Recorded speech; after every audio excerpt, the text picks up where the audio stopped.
During your review of your body cam footage yesterday, did you hear any discussion by any of the officers regarding that sign and the fact that firearms were not allowed on the pier? I don't recall specifically officers discussing that in the review of the body cam footage. It may have occurred. As you sit here today, do you understand that regardless of what sign the city might or whoever might have at the entrance to that pier, that there is no legal prohibition on having firearms on the pier? Objection to form. You can answer the question. Can you repeat the question, please? Sure. As you sit here today, do you understand that regardless of whatever signs may or may not be at the entrance of the pier, that there is no legal prohibition on persons having firearms on the pier today? Objection to form. I don't believe that's accurate. You don't believe that's accurate? Okay. Can you tell me why that's not an accurate statement? If a individual is open carrying a firearm on the pier, that is not legal. Okay. Unless they're fishing. Unless they're fishing. But I'm not getting into whether they are open carrying, concealed carrying, fishing, not fishing right now. I'm just talking about the sign. There was a sign on June 24th, 2018 that said no firearms on the pier, right? Yes. You don't know whether that same sign is still there today. I have not gone back to review what signage specifically is there, no. If you walked onto the South Point Pier this afternoon and saw a sign that said firearms not allowed on the South Point Pier, would you believe that you could enforce the prohibitions of that sign regarding firearms on the pier? No. Okay. Why not? Because I understand that signage is not well. Actually, ask the question again, please. Do you understand that a sign put up by, whether by a city or a Parks and Recreation Department, do you understand that a sign prohibiting firearms in a particular place, just by the fact that the sign is there, does not necessarily prohibit firearms in that place? I do. I understand that. Did you understand that on June 24th, 2018? No. Okay.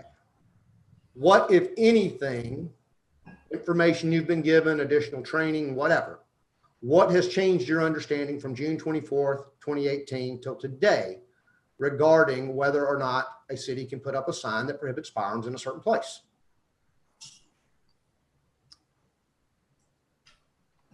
Specific training? None.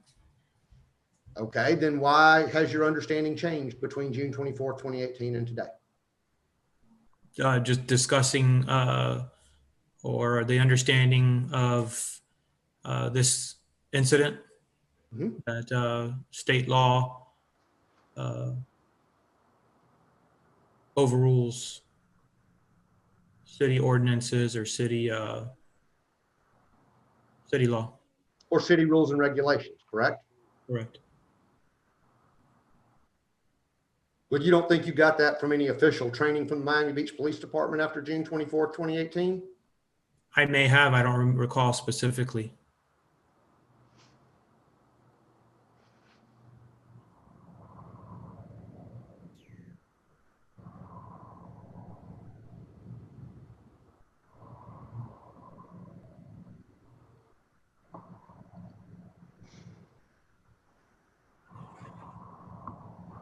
Do you also understand today, as you sit here, that a person is allowed to openly carry a firearm while they are engaged in fishing? Yes. Did you understand that on June 24th, 2018? No.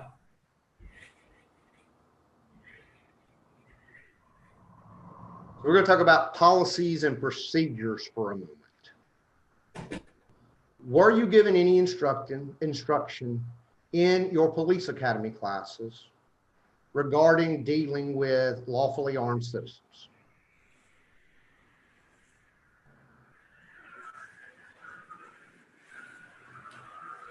Dealing with lawfully armed citizens. Yes, sir. I don't recall specifically, but I would guess that I did. And I'll say it a little more broadly.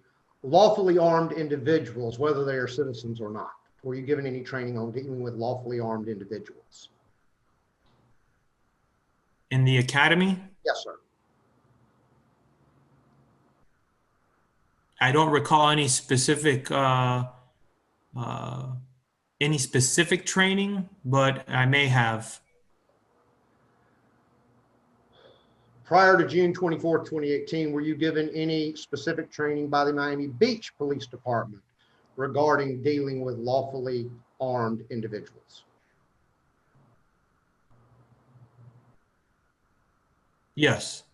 What was that? What was the content of that training? What did they tell you?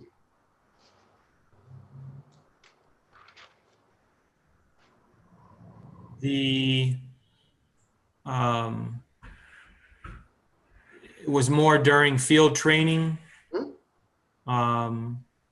The training is simply to primarily is public safety and officer safety. So if it varies on the encounter and what's the incident is. Okay. Who was your field training officer? I had 5 different field training officers. How long does your field training last with the Miami Beach Police Department? Approximately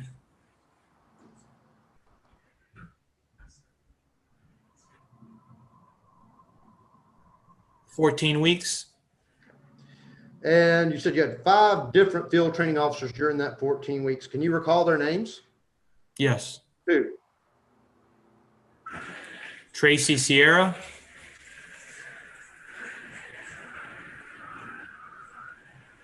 Miguel Noah,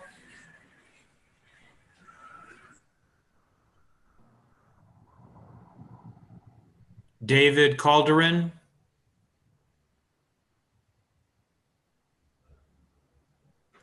Robbie L. Jordy,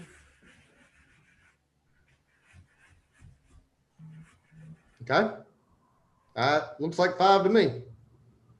Oh, no, that's 4. I'm sorry. One more.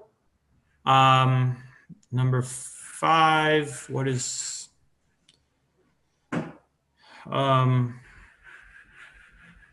Tommy Lincoln.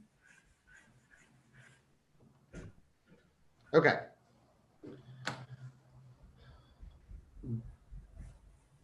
Was your training that anytime you were investigating,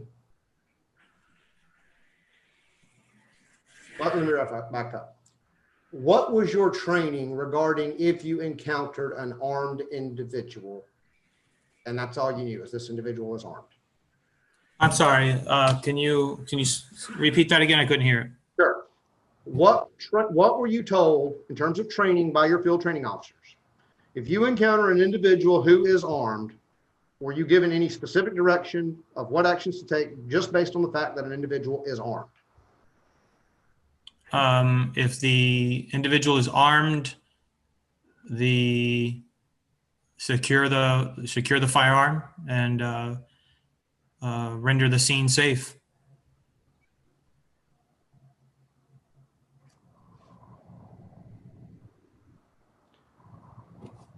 So was it your understanding from your training that any individual you observed with a firearm should be detained? No. Okay. What were you told you should consider before detaining a person who, whether you see them openly carrying or whether you observe what looks like a concealed firearm, were you given any direction about whether or not you should immediately make contact with any individual you suspected of being armed? A specific direction? No, it was based off of day-to-day incidences that we encountered. Were you trained that you should disarm an individual with a firearm in every traffic stop you conducted where you became aware of a firearm? Yes.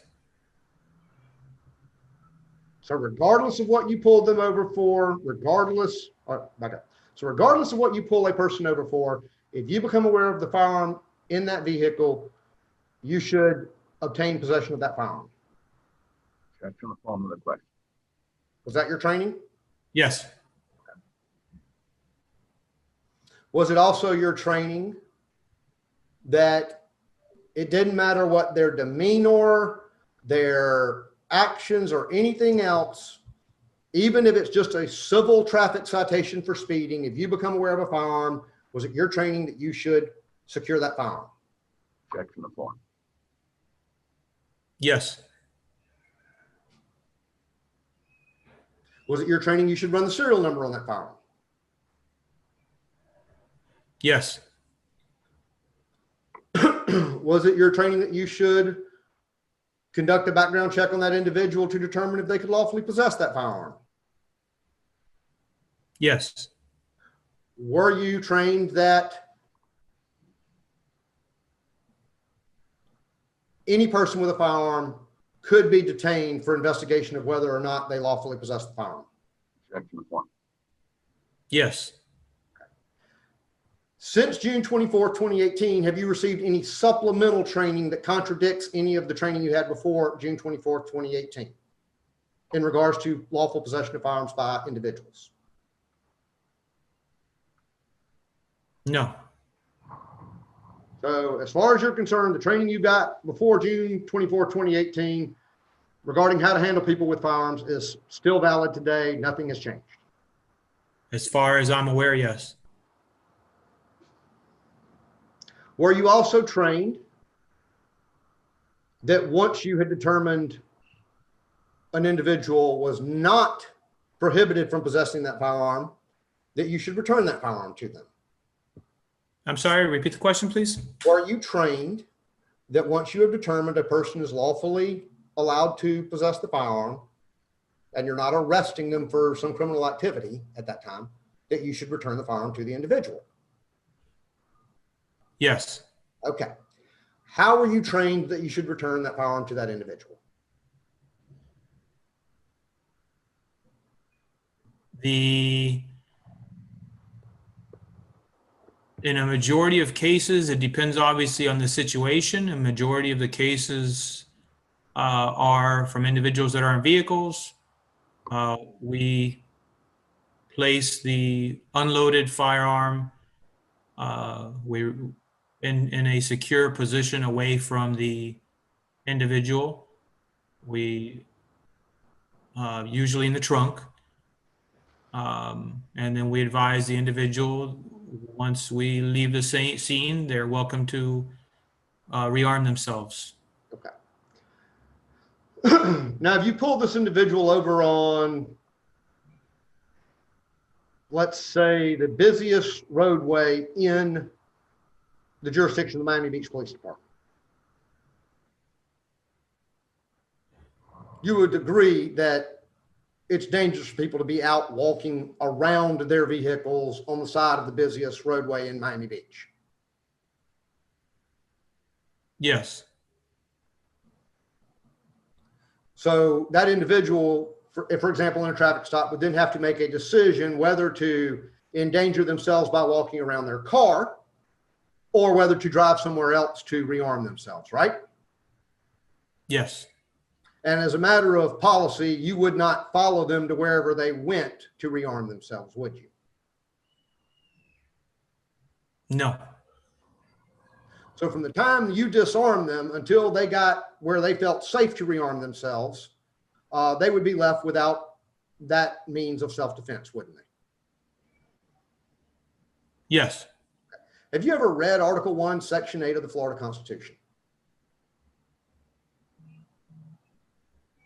I may have. I don't recall specifically. Have you ever read anything in your review of Chapter 790 regarding the rights of Floridians to be armed in defense of themselves? The specific verbiage, I don't know, but I'm sure that it's in there. Is it your understanding that citizens or individuals lawfully in the state of Florida have a right to bear arms in defense of themselves in the state of Florida unless they are a prohibited person?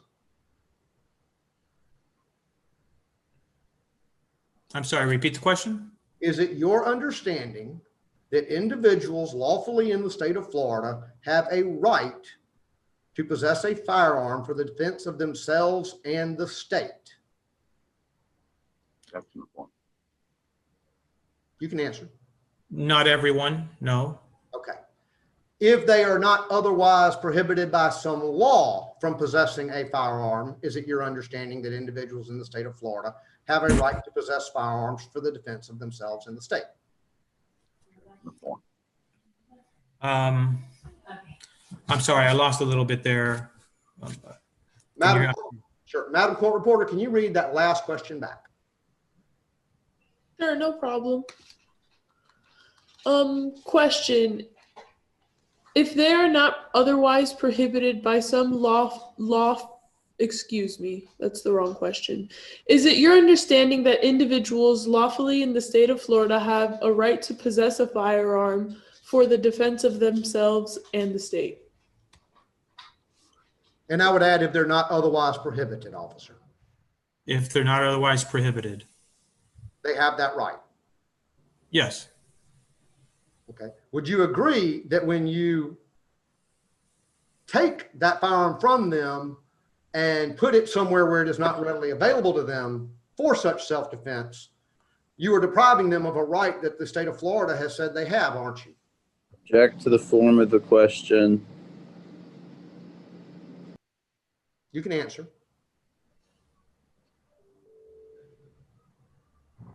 yes,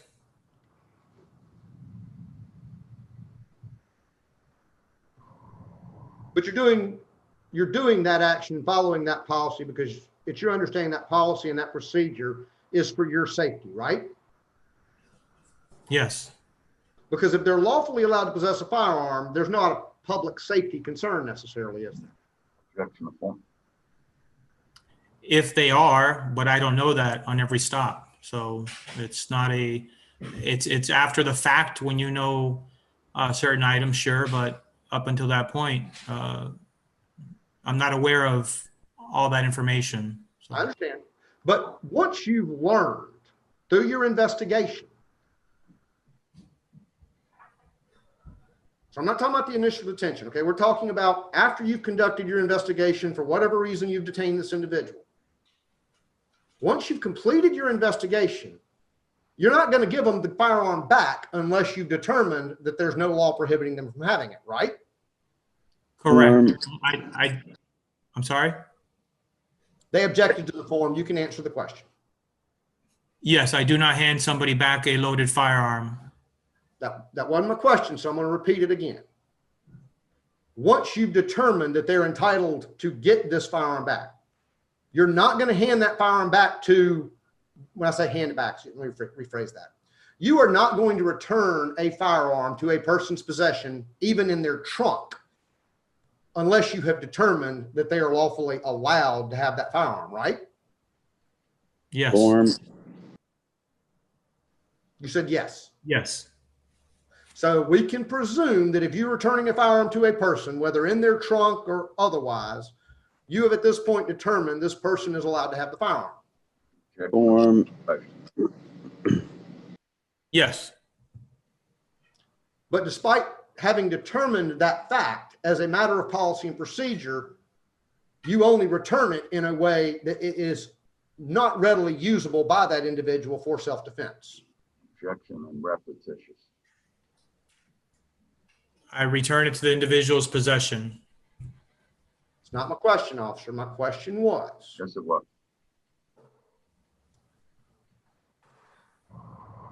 as a matter of policy and procedure,